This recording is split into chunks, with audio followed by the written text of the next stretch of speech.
you remember what I said about our enemy being all that creates suffering? But I created my own suffering. Hi everybody, this is Kevin and welcome back to another video. And today I'm going to share with you the existential crisis that I'm currently going through in regards to Final Fantasy XVI and the PlayStation 5.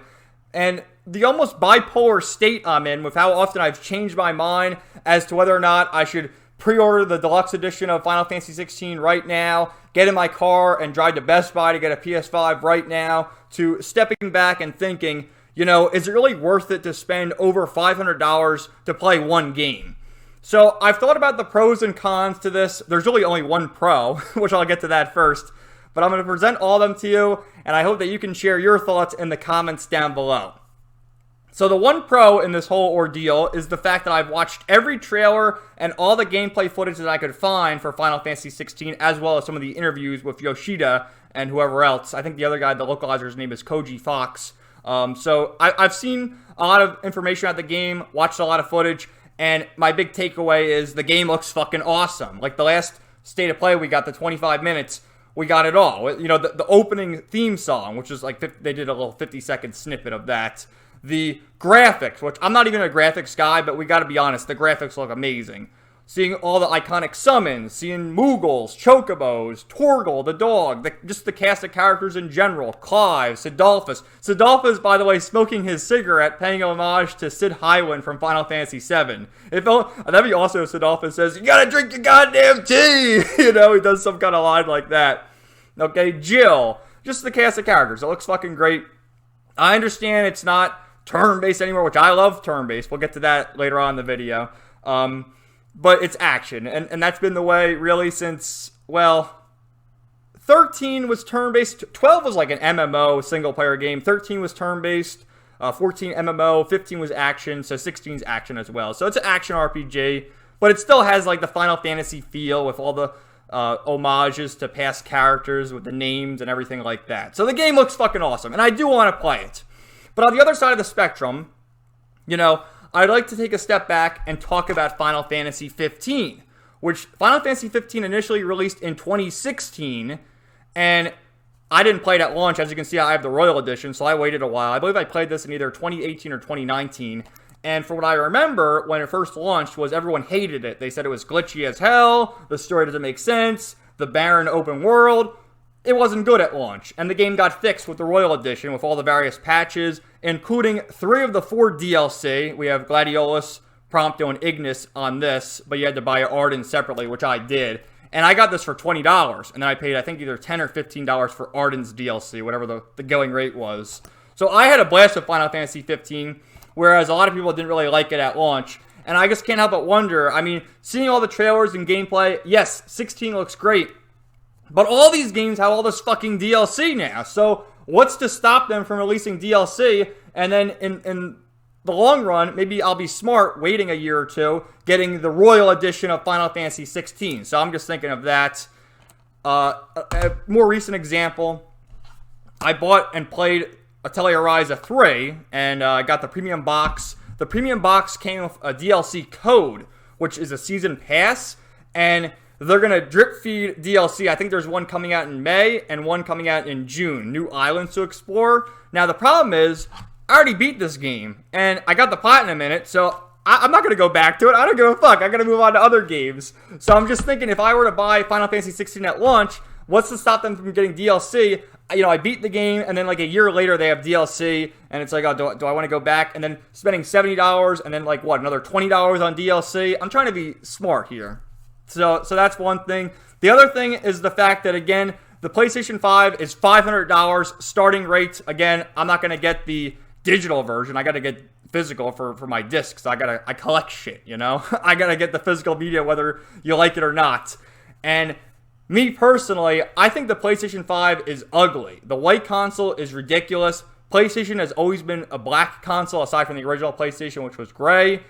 And the fact that you came and buy different versions of the PS5, I understand you can get these plates or skins, whatever you call them, and they're $55. And it's like, fucking hell.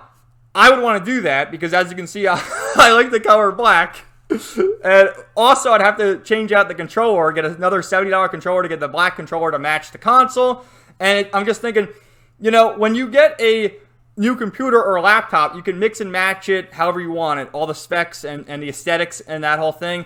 How come, okay, Best Buy, maybe they'll stock the white PS5, but how come I can't go into the PlayStation Store and buy a black PS5? Why do you have to nickel and dime me? I'm already spending $500. I got to spend another $50 on the black plates? That's fucking bullshit. So right there, they're just nickel and diming you. I was looking, there are bundles. We have God of War. Who gives a fuck about God of War? Hogwarts Legacy. I'd probably just buy that just to troll people, but I don't give a fuck about Harry Potter. So Hogwarts Legacy, and then whatever the generic Call of Duty shooter is bundle. So there's no Final Fantasy 16 bundle. If there was a Final Fantasy 16 bundle, maybe I'd be more willing to get that, especially if they had like the Final Fantasy 16 themed controller or console looking thing, but they don't. And again, there's no games on the PS5. Like, what do you guys been playing for the past 3 years? Every game that I care about is either on the PS4, still being released simultaneously on the PS4, or is old. Just recently I started playing Trails in the Sky FC, which is the game that released in Japan in 2004. Okay, this is a game that's damn near 20 years old, and I'm just starting it now. 15 hours into the game, it's fucking amazing. And I bought this game as well as SC and the Third. They were all on sale a few months ago. I got them from GOG. They're on my computer, ready to be played. And I'm just thinking, why am I rushing to spend over $500 to play one fucking game with the only other game I'm remotely interested in, Final Fantasy VII Rebirth, releasing in winter of 2023? So that also goes in line with the next thing, my backlog of games. I already mentioned the Trails in the Sky games. I'm going in order. I'm going to play those 3, then the 2 Crossbell games. And I've had this one for the longest time, which my buddy Nuke recommended to me. I bought it like 2-3 years ago now, it seems. And he's just sitting there saying, you got to play, Kevin, you got to play. So this is Trails of Cold Steel 1. And again, I got to go through all of them. These are all Nuke games, by the way. Holy shit, I just realized that now. But also, Yakuza Like a Dragon. I bought this one. This is the fucking Steelbook one I got from Best Buy like 2 years ago for $20. So it's one of the Black Friday sales. And Ichiban's here, sitting on my shelf just talking to me, saying, come on, fucker, we gotta kill some slimes. We gotta play Dragon Quest. Fuck Final Fantasy 16. This is where it's at. So we got that. And also Persona 5 Strikers, which, again, this was actually gifted to me by Nuke, which I got used for $10 from Game... Well, he gifted me a gift card, and then I used it for this $10 at GameStop, which I loved Persona 5 Royal, so this is the sequel to that. So the moral of the story is there are so many games in my backlog. If you go back to my previous videos, things that I've reviewed, I've had the most fun with these games that, I've just been sitting there like Tales of Berseria. I bought this game for like $10, played it last year. One of my favorite games, it was my favorite game that I played last year, and one of my favorite games of all time now, Persona 5 Royal. Just now going through Trails in the Sky, which I paid anywhere from $10 to $20 for it, and it's like, why not go through all these games first? Fuck the PS5, and let me just go through these things first. So, those are my thoughts. Again, I sound like a total schizo, but you know what? I probably have one. So, I hope you guys share your thoughts in the comments down below, and if you can persuade me to buy a PS5, I guess try your best. I will read all the comments, of course, and reply to them. But yeah, I mean, just continuing to look at these things further. There's no games on the PS5. And again, just thinking about this, waiting, and having more fun with it that way. And Atelier Ryza 3, a game I overhyped for myself. I overhyped this game to hell. I love the first 2 games. Atelier Ryza 2 is my favorite of the whole trilogy. I'm glad I played it. I had a good time playing it, but it's like, you should have just waited. Like, why am I rushing? Why am I rushing to play these games when I feel like I have more fun with them when I take my time and wait for, like, the right opportunity? Like, I finished this game. I literally rushed to finish this game. Started Trails in the Sky. I'm having more fun with Trails in the Sky than I did at Atelier Ryza 3. So, I don't know. These are just my schizo thoughts. Again, let me know your thoughts in the comments down below. And everybody have a great day. Peace out.